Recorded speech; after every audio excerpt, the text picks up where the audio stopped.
우리가 베드로전서를 읽었습니다. 오늘 베드로전서 1장을 읽었는데 베드로전서 저자는 누굴까요? 베드로 사도죠. 베드로 사도. 자, 베드로전서가 기록된 그 이유는 그 외부에서 오는 여러 가지 시련에 직면해 있는 성도들을 위로하고 격려하기 위해서 이 서신이 기록이 되었습니다. 그 교회사의 전승에 의하면 베드로는 자신의 마지막 수년간을 로마에서 보냈다고 해요. AD 68년경 네로에 의해서 순교한 것으로 알려지는데 이 본 베드로전서가 기록된 것은 한 64년 정도 로마시의 대화재 사건이 있었죠. 그때 이 대화재를 기독교인의 소행으로 이제 몰고 가서 기독교인들을 박해하는 그런 일이 있었죠. 기독교인들이 이런 일을 저질렀다 해가지고 그래서 기독교인들을 박해를 감행한 후에 이 서신이 기록된 것으로 그렇게 보입니다. 그래서 이 서신을 읽는 수신자들이 소아시아 일대에 흩어져 있는 그런 성도들인데, 자, 이들이 이방 사회 속에서 그 많은 이방인들 속에서 아주 적은 숫자로 기독교인으로 살아간다는 것은 너무나도 어려웠을 것입니다. 그리고 고난을 겪고 경제적으로 사회적으로 불이익을 당할 수밖에 없는 그런 상태에 있었겠죠. 그래서 어쩌면 그곳에서도 떠도는 나그네와 같은 그러한 처지로 살았을 것 같아요. 자, 로마에서 발생한 이렇게 기독교인 박해의 소식이 이들에게도 전해지지 않았겠습니까? 그러니까 고난 중에서 신앙생활을 하고 있는 성도들에게 이 박해 소식이, 기독교인에 대한 박해 소식이 엄청난 불안과 두려움이었을 것입니다. 그야말로 불같은 시험, 우리 성경이 그렇게 베드로전서에 나오죠. 불같은 시험에 직면하고 있었다고 할 수 있겠죠.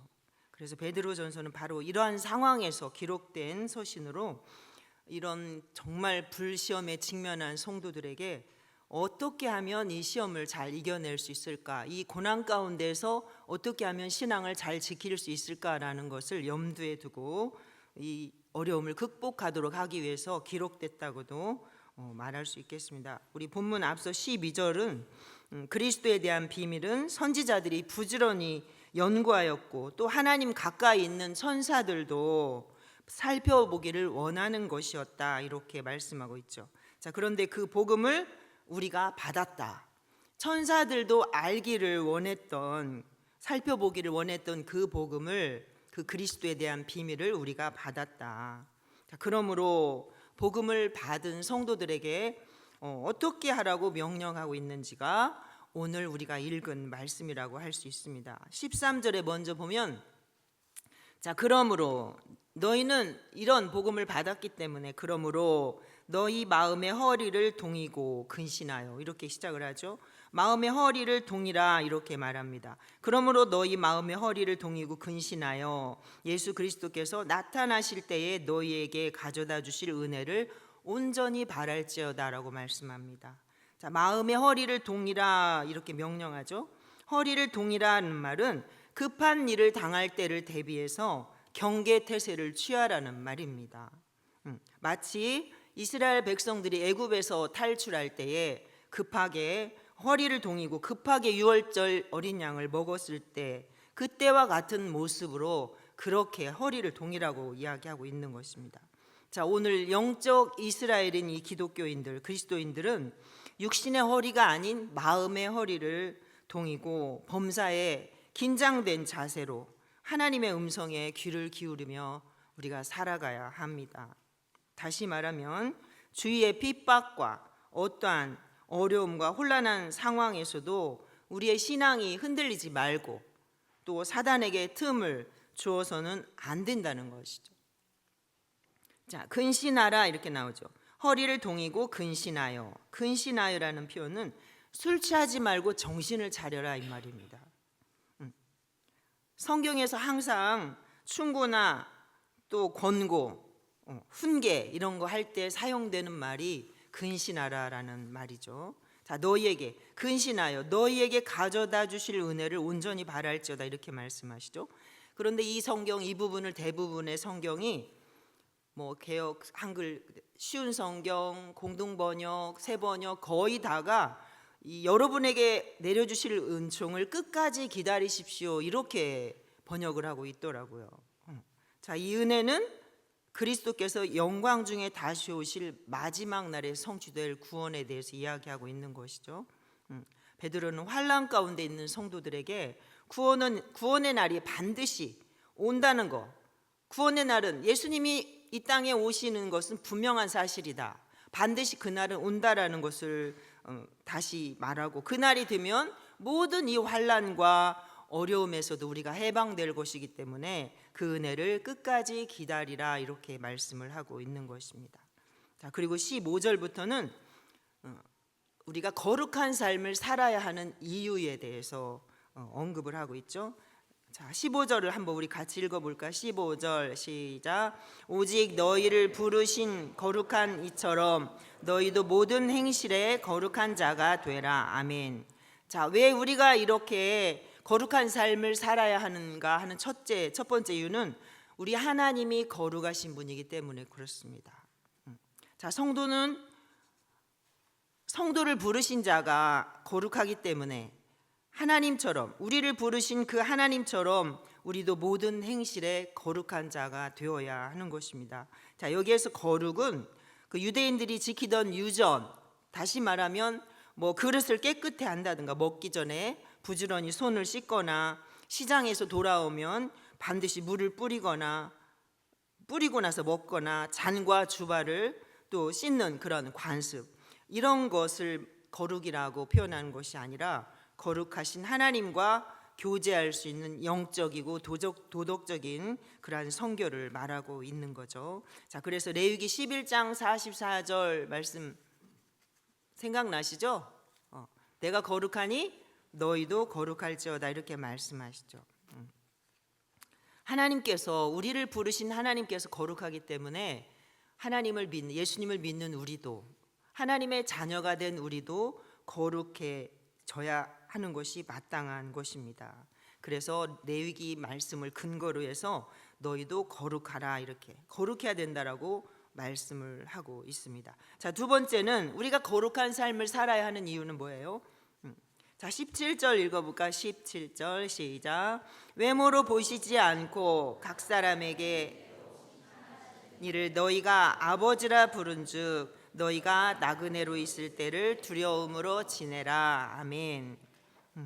자, 외모를 보시지 않고 사람을 판단할 때 그 사람의 신분이나 조건에 구애받지 않는 것, 외모를 보지 않는다는 것은 어떤 사람을 판단할 때 그 사람의 신분이나 외적인 어떤 경제적 부 이런 것 가지고 하는 것이 아니라 오직 판단을 위해서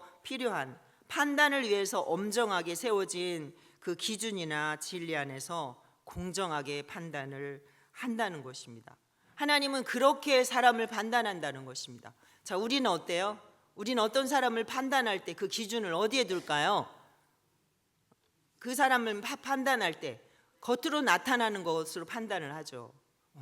그리고 이게 옳든지 안 옳든지 나랑 친한 사람은 이게 옳지 않아도 이 사람이 말이 맞는 것 같잖아요. 우리가 대부분 그래요. 문제가 그런 데서 많이 생기죠. 근데 하나님은 공정하게 판단을 필요한 기준에, 그 판단하는 데 세워진 공정한 기준에 따라서 정확하게 판단하신다. 그러니 얼마나 감사해요. 감사하죠. 하나님 너무 감사. 그래서 하나님은 공의의 하나님이시잖아요.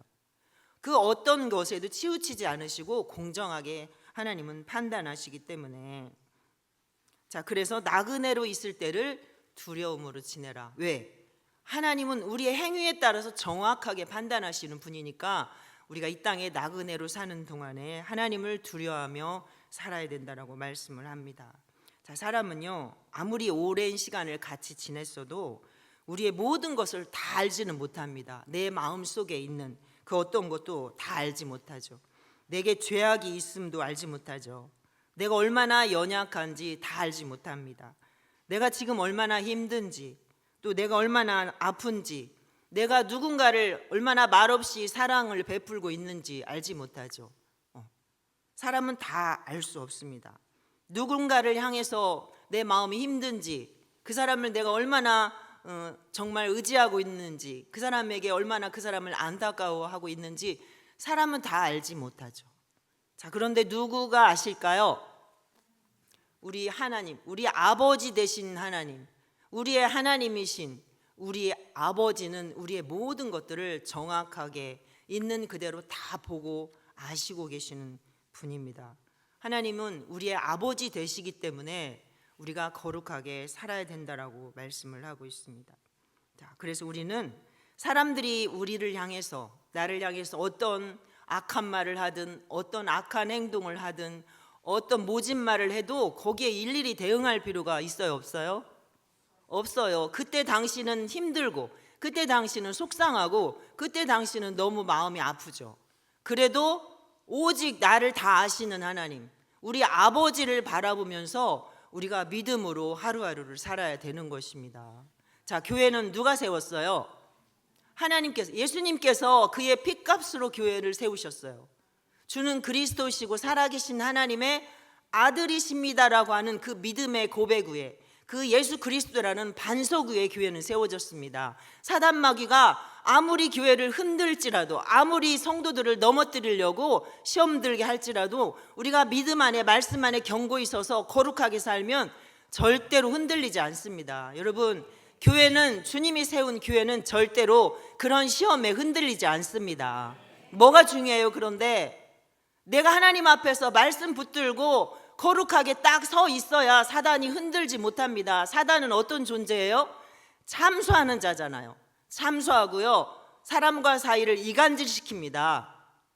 그런데 잘못하면, 우리가 말씀 안에 서 있지 못하고 우리의 삶이 거룩하지 못하면 그 시험에 우리가 그냥 빠져버리기 쉽기 때문에, 여러분, 우리가 하나님 앞에 결코 흔들리지 않도록 하기 위해서는 우리가 자신이 속사람이 거룩해야 된다는 사실, 여러분 반드시 기억하시기 바랍니다. 자, 베드로 사도는 이 세상에서의 행실이 저 천국에까지, 저 천국 본향에까지 연결되기 때문에 비록 박해 가운데 있는 성도들도 육신은 죽이고 영혼은 죽이지 못하는 사람들을 두려워하지 말고, 너희를 핍박하는, 우리를 핍박하는 사람들을 두려워하지 말고 우리의 영혼과 육신을 주관하시는 하나님을 경외하고 거룩한 삶을 살으라고 그렇게 명령을 하고 있습니다. 자, 세 번째 우리가 거룩한 삶을 살아야 되는 이유는 뭘까요? 우리 18절 9절 한번 읽어볼까요? 시작. 너희가 알거니와 너희 조상이 물려준 헛된 행실에서 대속함을 받은 것은 은이나 금같이 없어질 것으로 된 것이 아니요 오직 흠없고 점없는 어린 양 같은 그리스도의 보배로운 피로 된 것이니라. 아멘. 자, 성도들이 죄악된 삶으로부터 구속이, 성도들이 옛사람, 옛 죄악된 본성에 의해서 살 수밖에 없었던 그 옛사람으로부터 우리가 구속받은 것은 은이나 금같이 썩어질 것으로 된 것이 아니다. 바로 어린 양 대신 예수 그리스도의 보배로운 피로, 피값으로 우리에게 대속이 이루어진 것이다 라고 말씀을 하고 있습니다. 자, 예수 그리스도는 유월절 어린 양처럼 자신의 피를 흘려주시고 죄인들을 구속하셨죠.